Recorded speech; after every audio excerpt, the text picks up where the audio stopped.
অনেক শুকরিয়া আদায় করি যে আল্লাহ মহান সুবহানাহু ওয়া তাআলা আমাদেরকে রমজানুল মুবারক মাসের তৃতীয় জুমায় মধ্য দশকে মাগফিরাতের দশকে আমাদেরকে তার ঘরে একত্রিত হওয়ার তৌফিক দান করলেন। এজন্য আমরা সকলেই প্রাণ খুলে মহব্বতের সহিত মহান আল্লাহ তাআলা দরবারে কালিমাতুশ শুকর আদায় করছি। সকলে বলে আলহামদুলিল্লাহ। আলহামদুলিল্লাহ। সম্মানিত মুসলিমবৃন্দ, রোজা যে আমরা করতেছি, এই রোজা শুধু আমাদেরকে সকাল থেকে নিয়ে সন্ধ্যা পর্যন্ত অনাহারে থেকে বাড়িতে বসে ঘরের মধ্যে থেকে ইবাদত করাই শুধু আমাদেরকে শেখায় না, এই রোজা আমাদেরকে আরো অনেক কিছু শিক্ষা দেয়। এই রোজা আমাদেরকে আরো শেখায় যে ন্যায় এবং ইনসাফের জন্য মানুষের মাজলুমদের পক্ষে, পৃথিবীতে শান্তি প্রতিষ্ঠার লক্ষ্যে, জালেমদের বিপক্ষে, মানবতার শত্রুদের বিপক্ষে, রক্ত পিপাসু হাইনাদের বিপক্ষে প্রয়োজন হলে মাঠে ময়দানে ঝাঁপিয়ে পড়া, এটা আমাদেরকে শিক্ষা দেয়।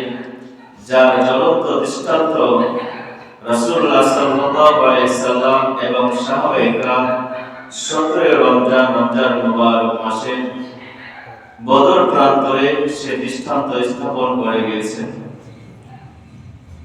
সেই বদরের প্রান্তরে বদর যুদ্ধকে আল্লাহ রাব্বুল আলামিন তিনি ইয়াউমুল কুরবান বলেছেন। কুরবান এর অর্থ হচ্ছে সত্য মিথ্যার মধ্যে পার্থক্যকারী, অর্থাৎ এই রমজানুল মুবারক মাসে যে সংগ্রাম, যে যুদ্ধ হয়েছিল, সেই যুদ্ধটিকে আল্লাহ তাআলা সত্য মিথ্যার মাঝে লড়াই, ন্যায় ইনসাফের লড়াই, পৃথিবীতে শান্তি প্রতিষ্ঠার লড়াই, মানবতার পক্ষে লড়াই, সে যুদ্ধ ছিল। যে যুদ্ধ এই রমজানুল মুবারক মাসে সংঘটিত হয়েছিল। সুতরাং এই রমজানুল মুবারক মাস আমাদেরকে প্রয়োজন হলে ঘর থেকে বেরিয়ে শান্তি প্রতিষ্ঠার জন্য, ন্যায় ইনসাফের জন্য আমাদেরকে মাঠে ঝাঁপিয়ে পড়তে হবে। এটাও একটা শিক্ষা রমজানুল মুবারক মাসে। পৃথিবীতে শান্তি প্রতিষ্ঠার জন্য মুহাম্মদ সাল্লাল্লাহু আলাইহি সাল্লাম তিনি সারাটা জীবন সংগ্রাম করে গেছেন। রাসূলুল্লাহ সাল্লাল্লাহু আলাইহি সাল্লাম যখন এই পৃথিবীতে আগমন করলেন, এই ধরার মুখে যখন আসলেন, আসার পর তিনি সামাজিক অবস্থা, রাষ্ট্রীয় অবস্থা, মানুষের দুর্দশা, মানুষের প্রতি জুলুম, নির্যাতন, অন্যায়, অবিচার, নিপীড়ন যখন দেখলেন, তিনি ব্যথিত হলেন। রাসূলুল্লাহ সাল্লাল্লাহু আলাইহি সাল্লামের অল্প বয়সেই তিনি দেখেছিলেন হারপুর বজ্জার নামক সে আরবদের মূর্খতার যুদ্ধ। সামান্য পরিমাণকে কেন্দ্র করে, সামান্য জিনিসকে কেন্দ্র করে তারা বছরের পর বছর সে যুদ্ধ তারা চালিয়ে গিয়েছিল। যে যুদ্ধ মূর্খতা ছাড়া, নৃশংসতা ছাড়া, যে যুদ্ধ খুনাখুনি, রাহাজানি, অন্যায় ছাড়া কিছুই ছিল না, সে যুদ্ধ রাসূলুল্লাহ সাল্লাল্লাহু আলাইহি সাল্লাম যখন অল্প বয়সে দেখলেন, তখন তিনি কিভাবে সমাজ থেকে এই দুরবস্থা, সমাজ থেকে নির্যাতন, জুলুম কিভাবে দূর করা যায়, সমাজটা কিভাবে শান্তিময় করা যায়, এজন্য রাসূলুল্লাহ সাল্লাল্লাহু আলাইহি সাল্লাম তিনি চিরকাল থেকে পরিকল্পনা গ্রহণ করা শুরু করেছিলেন। রাসূলুল্লাহ সাল্লাল্লাহু আলাইহি সাল্লামের সেই পরিকল্পনার অন্যতম একটি অংশ হচ্ছে যে রাসূলুল্লাহ সাল্লাল্লাহু আলাইহি সাল্লাম তিনি হিলফুল ফুজুল নামে একটি সংগঠন তিনি তৈরি করেছিলেন। তিনি তার সমবয়সীদেরকে নিয়ে, যুবকদেরকে নিয়ে সে সংগঠন তৈরি করেছিলেন। সে সংগঠনের কর্মসূচি ছিল যে সমাজ থেকে অশান্তি দূর করা, সমাজ থেকে অন্যায় দূর করা, সমাজটাকে একটি শান্তিময় করে গড়ে তোলার প্রচেষ্টা করা। এরপরে দ্বিতীয় নম্বর প্রচেষ্টা ছিল তাদের কর্মসূচি ছিল যে মক্কাতে একটা শহর ছিল, সেই শহরে হজ করার জন্য বিভিন্ন জায়গা হতে বিদেশি লোকেরা আসতো। তাদের ধন সম্পদ, তাদের মানহানি তারা বাড়াতো মক্কার লোকেরা। তো বিদেশি লোকদেরকে তাদের ধন সম্পদ এবং মান সম্মান রক্ষা করার জন্য তারা শেষ কর্মসূচি তারা গ্রহণ করেছিল। এরপরে তৃতীয় নম্বর যে কর্মসূচি ছিল তাদের মধ্যে যে বিভিন্ন গোত্রের মধ্যে অনৈক্য, হিংসা, প্রতিহিংসা এগুলো দূর করে কিভাবে সম্প্রীতি স্থাপন করা যায় সেটার লক্ষ্যে তারা কাজ করেছিল। এরপরে 4 নম্বর যে কর্মসূচি ছিল তাদের সেটা হচ্ছে মুসলিমদেরকে রক্ষা করা, যারা নিঃস্ব অসহায় তাদেরকে রক্ষা করা জালেমদের হাত থেকে। রাসূলুল্লাহ সাল্লাল্লাহু আলাইহি সাল্লাম এবং কতিপয় যুবকদেরকে নিয়ে যখন এই কর্মসূচি সামনে রেখে যখন এগোতে শুরু করলেন, রাসূলুল্লাহ সাল্লাল্লাহু আলাইহি সাল্লামের বিচক্ষণতা, তার আচার ব্যবহার, তার দক্ষতা দেখে সারা আরবে, সারা পৃথিবীতে তিনি পরিচিত লাভ করলেন যে ইনি হচ্ছেন শান্তির অগ্রদূত। রাসূলুল্লাহ সাল্লাল্লাহু আলাইহি সাল্লাম এভাবে তার অল্প বয়স থেকে নিয়ে শান্তির জন্য, সমাজের জন্য তিনি কাজ করে গেছেন। রাসূলুল্লাহ সাল্লাল্লাহু আলাইহি সাল্লাম যখন তার বয়স যখন 40 বছর হলো, আল্লাহ রাব্বুল আলামিনের পক্ষ থেকে যখন তাকে নবুয়ত দান করা হলো, আল্লাহ রাব্বুল আলামিনের সৃষ্টি আকাশ, জমিন, মানুষ যা কিছু আমরা দেখি, যে রব আমাদেরকে সৃষ্টি করেছে, সব কিছু সৃষ্টি করেছে, যখন সেই রবের দিকে মুহাম্মদ রাসূলুল্লাহ সাল্লাল্লাহু আলাইহি সাল্লাম মানুষদেরকে আহ্বান করতে লাগলো, তখন তারা মুহাম্মদ রাসূলুল্লাহ সাল্লাল্লাহু আলাইহি ওয়াসাল্লামকে তারা বিভিন্ন ভাবে তারা অপমানমূলক, তারা পাগল বলতে লাগলো, তারা জাদুকর বলতে লাগলো। শারীরিকভাবে, মানসিকভাবে রাসূলুল্লাহ সাল্লাল্লাহু আলাইহি সাল্লামের প্রতি অবর্ণনীয় তারা জুলুম, নির্যাতন শুরু করে দিল। শুধু রাসূলের উপরেই তারা জুলুম, নির্যাতন শুরু করেন নাই, বরং রাসূলুল্লাহ সাল্লাল্লাহু আলাইহি সাল্লামের অনুসারী যারা মুসলমান হয়েছিল তাদের উপরে কাফের মুশরিকেরা তারা নির্যাতন শুরু করেছিল। এক পর্যায়ে আল্লাহ তাআলা পক্ষ হতে নির্দেশনা আসলো যে তোমরা মক্কা ছেড়ে মদিনায় হিজরত করে চলে যাও। রাসূলুল্লাহ সাল্লাল্লাহু আলাইহি সাল্লাম সহ সাহাবায়ে কেরামরা তারা মক্কা ছেড়ে মদিনায় তারা চলে গেলেন। সেখানে যাওয়ার পরেও তারা শান্তিতে থাকতে পারতেছে না, বিভিন্ন ভাবে মক্কার কুরাইশরা তাদের হুমকি ধামকি দিচ্ছে। মদিনার লিডার, মুনাফিক লিডার উবাই ইবনে কাবের কাছে মক্কার নেতারা চিঠি লিখলো যে তোমাদের কাছে মদিনাতে মুহাম্মদ আছে এবং আমাদের এখান থেকে যারা হিজরত করে সেখানে গিয়েছে তাদেরকে তোমরা বের করে দাও, তাদের সাথে যুদ্ধ করো, তাদেরকে এলাকা ছাড়া করে দাও। তোমরা যদি এমনটা যদি না করো তাহলে আমরা তোমাদের বিরুদ্ধে আমরা সম্মিলিতভাবে ঝাঁপিয়ে পড়বো, যা আমাদের কাছে তোমরা টিকে থাকতে পারবে না। এই যখন হুমকি ধামকি মক্কার নেতারা দিল, তখন আব্দুল্লাহ ইবনে উবাই সে তার সমমনা মানুষদেরকে নিয়ে বৈঠকে বসলো। রাসূলুল্লাহ সাল্লাল্লাহু আলাইহি সাল্লাম জানতে পারলেন যে তারা ষড়যন্ত্র করছে। রাসূলুল্লাহ সাল্লাল্লাহু আলাইহি সাল্লাম তখন তিনি তাদের কাছে গেলেন, যাওয়ার পর বললেন যে আতুরিদুনা আন তুকাতিলু আবনাআকুম ওয়া ইখওয়ানাকুম, তোমরা কি চাচ্ছ তোমাদের সন্তানদেরকে, তোমাদের ভাইদেরকে তোমরা হত্যা করবে? এটা কি তোমরা চাও? রাসূলুল্লাহ সাল্লাল্লাহু আলাইহি সাল্লামের কথা শুনে তারা সেখান থেকে উঠে চলে গেল। এরপরে কুরাইশ নেতারা ইহুদিদের সাথে তারা আঘাত করলো গোপনে। এরপরে মুসলমানদেরকে তারা হুমকি পাঠালো যে তোমরা মক্কা থেকে মদিনায় চলে গিয়ে সেখানে তোমরা মনে করেছো যে আমরা ভালোই আছি, অহংকারে তোমরা ফেটে পড়ছো।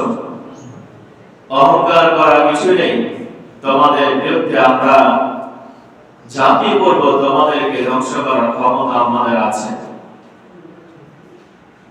রাসূলুল্লাহ সাল্লাল্লাহু আলাইহি সাল্লাম এবং মুসলমানদের বিরুদ্ধে যখন কুরাইশ নেতারা, কুরাইশেরা, কাফিরেরা যখন ষড়যন্ত্র শুরু করলো, সন্ত্রাসীমূলক কর্মকাণ্ড যখন বিভিন্ন ভাবে চালাচ্ছিল, আল্লাহ রাব্বুল আলামিন তিনি তাদেরকে শাস্তি করার জন্য আল্লাহ তাআলা তিনি সশস্ত্র যুদ্ধ করার জন্য মুসলমানদেরকে আল্লাহ তাআলা অনুমতি দান করলেন। আল্লাহ তাআলা এই অনুমতি দান করতে গিয়ে কোরআন কারীমে আয়াতটি নাযিল করেছিলেন, উযিনা লিল্লাযীনা ইউকাতালুনা বিআন্নাহুম যুলিমু, যে যারা মাজলুম এদের জন্য আমি যুদ্ধ করার অনুমতি দিচ্ছি।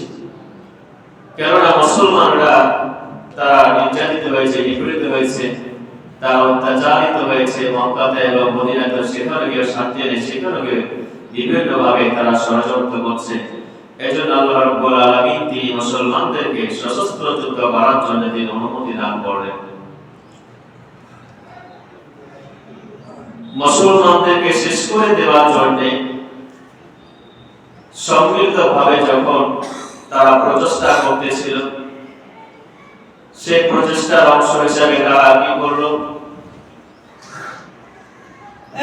মক্কার সমস্ত কাফিরেরা তারা অর্থ সম্পদ জড়ো করলো, সবাই তারা ইনভেস্ট করলো। এক জায়গাতে ইনভেস্ট করার পরে কিছু লোকদেরকে নিয়ে, কিছুক্ষণ যারা লোক ছিল তাদেরকে দিয়ে সে অর্থ সম্পদ প্রায় 50,000 স্বর্ণ মুদ্রা, বর্তমান বাজার হিসাব করে দেখা যায় যে প্রায় 25 থেকে 30 কোটি এরকম অর্থের তারা সম্পদ নিয়ে সিরিয়া যাচ্ছিল। সেখান থেকে তারা মুনাফা অর্জন করে এবং সেখান থেকে অস্ত্র তারা কিনবে, কেনার পরে মুসলমানদের সাথে তারা যুদ্ধ করে মুসলমানদেরকে শেষ করে দেবে, এই উদ্দেশ্যে তারা কাফেলা নিয়ে সিরিয়ায় গেল। সিরিয়া যাওয়ার পরে সেখান থেকে যখন ফেরত আসবে, সেই সময় রাসূলুল্লাহ সাল্লাল্লাহু আলাইহি সাল্লাম জানতে পারলেন যে কাফিরেরা, কুরাইশেরা মুসলমানদেরকে শেষ করে দেওয়ার জন্য, মুসলমানদেরকে তারা ধ্বংস করে দেওয়ার জন্য সিরিয়া থেকে অস্ত্র শস্ত্র তারা নিয়ে আসতেছে। তো তারা মদিনা হয়ে তাদেরকে মক্কা আসতে হতো। রাসূলুল্লাহ সাল্লাল্লাহু আলাইহি সাল্লাম তাদের পথ আটকানোর চেষ্টা করলেন। তাদের মুসলমানদের আত্মরক্ষার জন্য, প্রতিরক্ষার জন্য সে কাফেলাকে তাদের ঘেরাও করার জন্য, আটকাবার জন্য রাসূলুল্লাহ সাল্লাল্লাহু আলাইহি সাল্লাম কিছু সাহাবায়ে কেরামকে নিয়ে বের হয়ে গেলেন। যখন সাহাবায়ে কেরামকে নিয়ে রাসূলুল্লাহ সাল্লাল্লাহু আলাইহি সাল্লাম বের হলেন, এই খবর সে কাফেলার লোকেরা জানতে পেরে গেছিল, যার কারণে ভিন্ন পথে তারা মক্কায় চলে এসেছিল। তো সেই সংবাদ তাদেরকে পাঠানো হয়েছিল, মক্কার কাফেরদেরকে পাঠানো হয়েছিল যে আমাদেরকে মুসলমানরা আক্রমণ করেছে। এজন্য তারা বাড়ি থেকে বের হয়ে এসেছে, মদিনা থেকে বের হয়ে এসেছে, তো আমাদের সাহায্যার্থে তোমরা আসুন। তখন মক্কার কাফেরেরা, মক্কার লিডারেরা তারা সশস্ত্রভাবে তাদেরকে জানানো হলো যে আমরা চলে এসেছি, তোমরা ফেরত আসুন। তারা জেলে বসবাস হয়ে তারা বলল না, আমরা বাড়ি ফেরত যাব না, আমরা মুসলমানদেরকে শেষ করে আমরা বাড়িতে যাব। এজন্য তারা ফিরে আসলো না। তারা সে বদর নামক প্রান্তরে উপস্থিত হলো। রাসূলুল্লাহ সাল্লাল্লাহু আলাইহি সাল্লাম সাহাবায়ে কেরামদেরকে নিয়ে সেখানে তিনি উপস্থিত হলেন। যে জায়গাতে উপস্থিত হয়েছিল মুসলমানরা, সেই জায়গাটা ছিল বালুকাময়।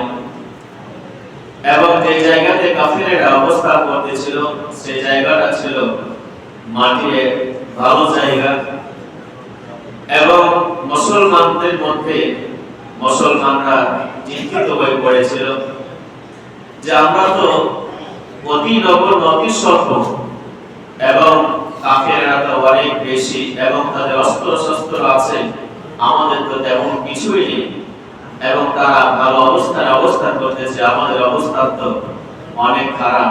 এই সমস্ত দিক থেকে সাহাবায়ে কেরাম তারা চিন্তিত হয়ে পড়লেন।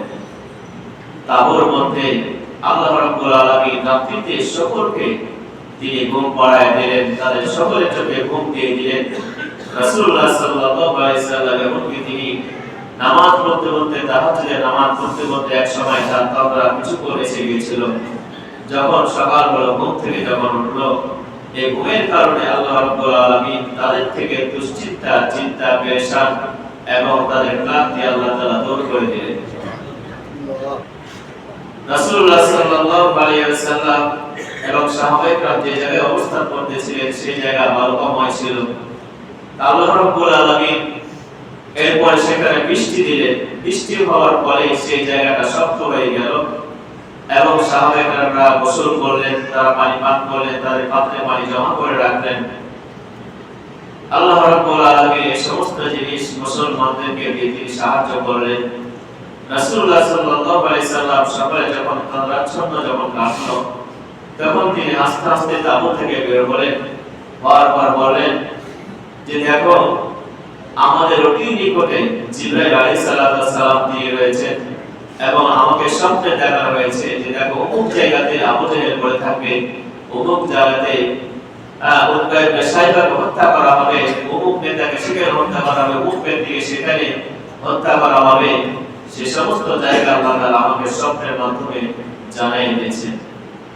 এরপর রাসূলুল্লাহ সাল্লাল্লাহু আলাইহি সাল্লাম তিনি এক মুষ্টি বালু নিয়ে কাফিরদের দিকে তিনি নিক্ষেপ করলেন। নিক্ষেপ করার পরে আল্লাহ রাব্বুল আলামিন প্রত্যেকটা কাফিরের চোখে সে বালুকণা পৌঁছে দিলেন।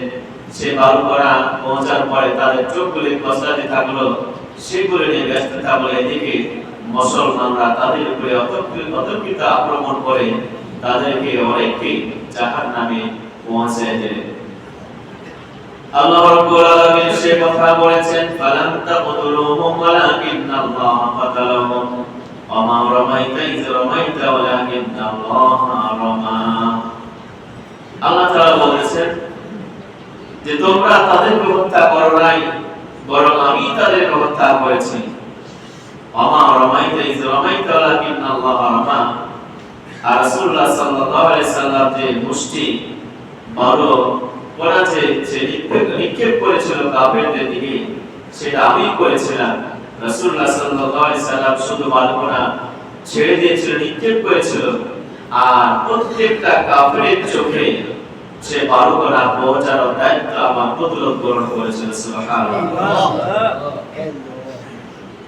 তো আল্লাহ রাব্বুল আলামিন তিনি মুসলমানদেরকে সাহায্য করেছিলেন, পুরস্কার দিয়েছিলেন। সে কথা আল্লাহ তাআলা বলতেছেন,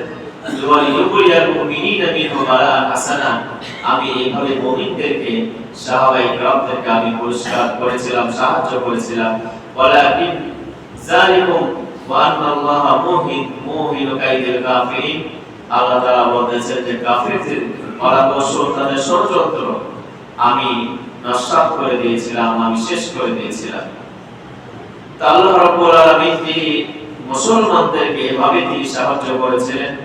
আল্লাহ তাআলা বলেন অন্য জায়গায় এই সাহায্যের ব্যাপারে যে ওয়ালাকাদ নাসরাকুমুল্লাহু বিবাদরি ওয়া আনতুম আযিল্লাহ।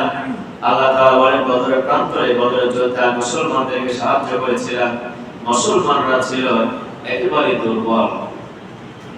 কোন জায়গায় আল্লাহ বলেন কাম মিন ফিয়াতিন কালিলাতিন ওয়ালাকাদ ফিয়াতান কাসীরাতান বিইজনিল্লাহ ওয়ালাকাদ কাসীরা।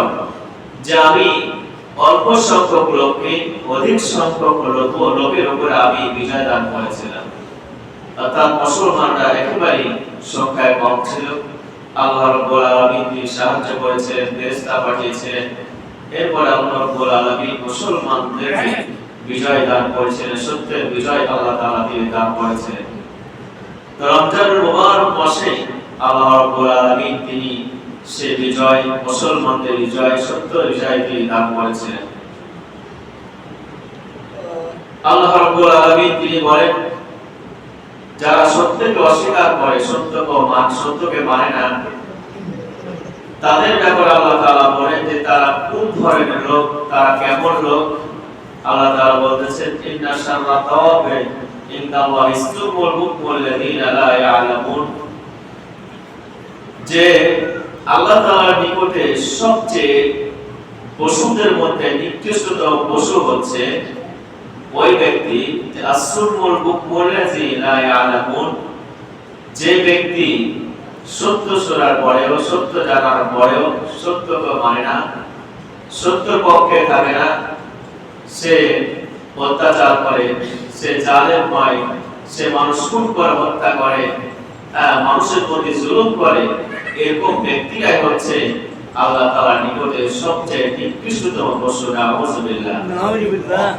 এরপর আল্লাহ তাআলা বলছে, মুকমিল্লাযিনা লা ইয়ালামুন, মুকমিলের অর্থ হচ্ছে বোবা, অর্থাৎ যারা অন্যায় দেখে, অন্যায় দেখার পরে সত্য কথা বলে না, অন্যায় দেখার পরে প্রতিবাদ করে না, অন্যায় দেখার পরে তারা কথা বলে না, এরাও হচ্ছে নিকৃষ্টতম ব্যক্তি। নাউযুবিল্লাহ। আল্লাহ রাব্বুল আলামিন আমাদেরকে যেন এই নিকৃষ্ট ব্যক্তিদের অন্তর্ভুক্ত না করে, আল্লাহ তাআলা যেন আমাদেরকে সৎ ব্যক্তিদের মধ্যে অন্তর্ভুক্ত করেন, আল্লাহ তাআলা যেন নেককার পরিষ্কার ব্যক্তিদের মধ্যে অন্তর্ভুক্ত করেন। সকলে আল্লাহুম্মা আমিন। তাহলে যারা জুলুম করে, যারা অত্যাচারী হয়, যারা মানুষকে খুন করে, এরা আল্লাহ তাআলার কাছে অতি নিকৃষ্টতম ব্যক্তি। রাসূলুল্লাহ সাল্লাল্লাহু আলাইহি সাল্লাম তিনি বলেছেন যে এমন এক সময় আসবে যে সময় মানুষেরা তাদের অত্যাচার, তাদের জুলুম এতটাই বেড়ে যাবে যে তারা মানুষকে হত্যা করবে, করে ফেলবে, কি কারণে করছে হত্যা এটাও তারা জানে না, এবং যারা নিহত হচ্ছে তারাও জানে না যে কোন অপরাধের কারণে আমাদের হত্যা করা হচ্ছে। এমন সময় আসবে যখন জুলুম নির্যাতন বেশি হয়ে যাবে। এখন বর্তমান পরিস্থিতি সেটাই আমরা লক্ষ্য করতে পারি যে মানুষদেরকে নির্বিচারে হত্যা করা হচ্ছে, মানুষ হত্যা করছে, শিশু হত্যা করছে, এরপরে দুর্বলদের হত্যা করা হচ্ছে, নারীদের হত্যা করা, নির্বিচারে সকলকে হত্যা করা হচ্ছে। যারা নিহত হচ্ছে তারাও জানে না যে আমাদের অপরাধগুলি কি, যারা হত্যা করছে তারাও জানতে পারছে না, বুঝতে পারছে না যে আমরা কেন তাদেরকে হত্যা করছি, কারণ তারা বধির হয়ে গেছে, তারা অন্ধ হয়ে গেছে, তারা জালেম। বর্তমান পৃথিবীতে আমরা দেখতে পাই যে হায়াওয়ানদের মধ্যে অন্যতম হায়াওয়ান, জানোয়ার, নিকৃষ্টতম ব্যক্তিরা হচ্ছে যে আমেরিকা, ডোনাল্ড ট্রাম্প এবং ইসরায়েলের নেতানিয়াহু। তারা যেভাবে ইতিপূর্বে গাজাবাসীকে, মুসলমানদেরকে নির্বিচারে হত্যা করলে, এরা তো মানুষের মধ্যে পারে না, এরা রক্ত খেত, মানুষ খেত, এরা কখনো মানুষের মধ্যে, মানুষের কাতারের মধ্যে তারা পড়ে না। তারা এখন বর্তমানে ইরানের উপরে হামলা চালাচ্ছে। কি কারণে হামলা চালাচ্ছে? এর আগে তারা বলেছিল যে তারা পারমাণবিক বোমা দিয়ে এগোচ্ছে, তাদের পারমাণবিক অস্ত্র যেন তৈরি করতে না পারে সেটা তারা ধ্বংস করে দিয়েছিল। এরপরে আবার এখন কি কারণে তারা ইরানের উপরে হামলা চালাচ্ছে? তারা ইরানের উপরে হামলা চালিয়ে তারা পশুদের কাজ করেছে, অমানুষের কাজ করেছে, নিকৃষ্টতম জানোয়ারের মতো তারা কাজ করেছে। মানবিক দিক থেকে যে পৃথিবীর মধ্যে যে কোনো মানুষ হোক না কেন, কাফের হোক বা মুসলিম হোক, আমরা মুসলমান, যেখানে আমরা অন্যায় দেখব, যেখানে আমরা জুলুম হচ্ছে দেখব, সেখানে আমরা প্রতিবাদ করব। ইরানের উপরে তাদের যে শীর্ষ স্থানীয় নেতাদের উপরে হামলা করে তাদেরকে শেষ করে দেওয়া হলো। কি কারণে হত্যা করা হলো? একটি স্বাধীন সার্বভৌম দেশে এভাবে হামলা করা পুরো মানুষের কাজ হতে পারে না। তারা বলতেছে তাদের সরকার চেঞ্জ করে দেবে, সরকার চেঞ্জ করা তাদের জনগণের ব্যাপার, বাহির থেকে তুমি চেঞ্জ করার কি?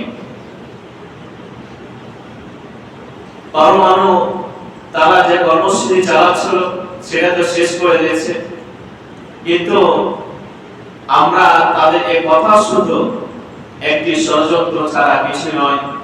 কেননা ইসরায়েল যে রাষ্ট্র, সেই ইসরায়েল পরমাণু তার কাছে অনেক রয়েছে, অনেক মজুদ রয়েছে। এমন বলা হচ্ছে যে তাদের কাছে সে পরমাণু অস্ত্র এবং বোমা তৈরি করার সক্ষমতা তাদের অর্জিত হয়েছে, তারা গোপনে গোপনে করে ফেলেছে। আমেরিকা ইসরায়েলকে পরমাণু অস্ত্র তৈরি করার জন্য, সেটা ব্যবহার করার জন্য অনুমতি দিচ্ছে, সাপোর্ট করছে, কিন্তু ইরান তাদের সে আত্মরক্ষার জন্য পরমাণু যদি তারা ব্যবহার করে থাকে তাহলে দোষটা কোথায়? ইসরায়েল যদি পরমাণু যদি তারা অস্ত্র তৈরি করে, তারা যদি সেটা ব্যবহার করে, তাহলে মধ্যপ্রাচ্যের সকলেরই তাদের অধিকার আছে, তারা প্রত্যেকে পরমাণু তারা অস্ত্র তারা বানাবে, তারা পারমাণবিক বোমা তারা বানাবে, তাদের সেটা অধিকার রয়েছে। সারা পৃথিবীর মানুষের অধিকার রয়েছে, বাংলাদেশের অধিকার রয়েছে।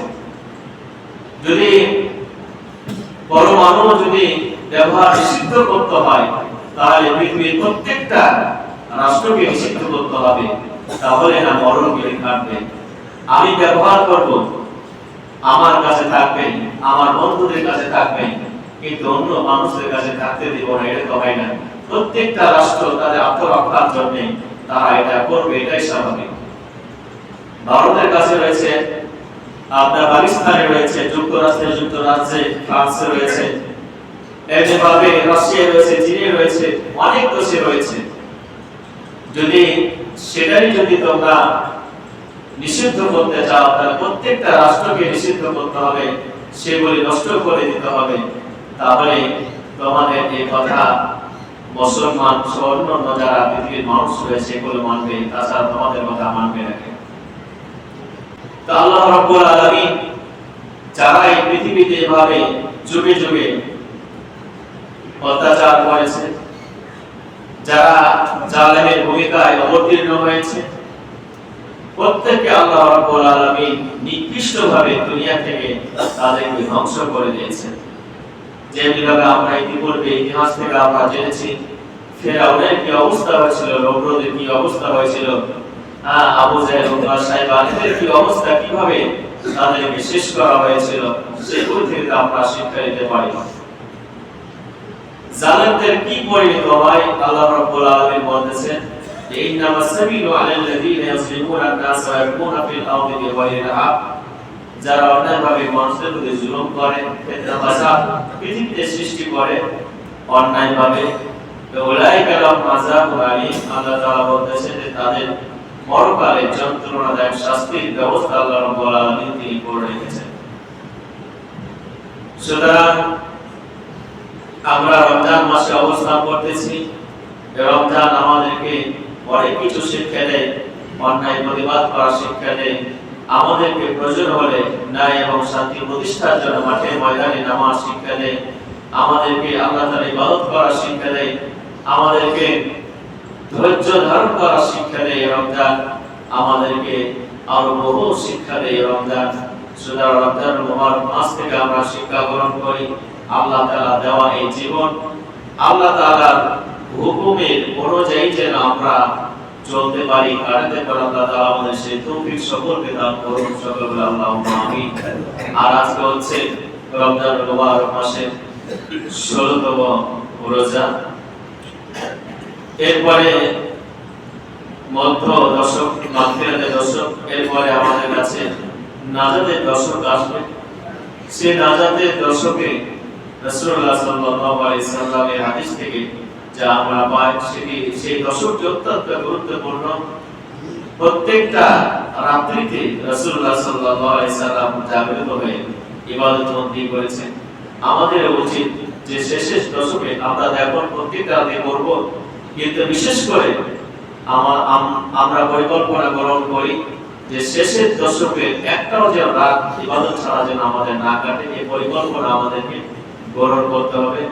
কেননা সেই শেষ দশকে, নাজাতের দশকে এমন একটা রাত্রি রয়েছে যে রাত্রিতে ইবাদত বন্দি করলে, হাজার মাস ইবাদত বন্দি করলে যে সব, যে মর্যাদা একটি রাত্রিতে ইবাদত বন্দি করলে সে সব, সে মর্যাদা আল্লাহ তাআলা দান করবেন। এজন্য আমরা চেষ্টা করব শেষের দশকে আমরা বেশি বেশি করে ইবাদত বন্দি করব, আল্লাহ তাআলাকে দোয়া চাইবো, জান্নাত থেকে মুক্তির জন্য দোয়া করব, জান্নাত আমরা কামনা করব। আল্লাহ রাব্বুল আলামিন আমাদের সকলকে যেন আমাদের রোজা করে রমজানের পরিপূর্ণ সওয়াব, পরিপূর্ণ মর্যাদা দান করেন। আল্লাহুম্মা আমিন।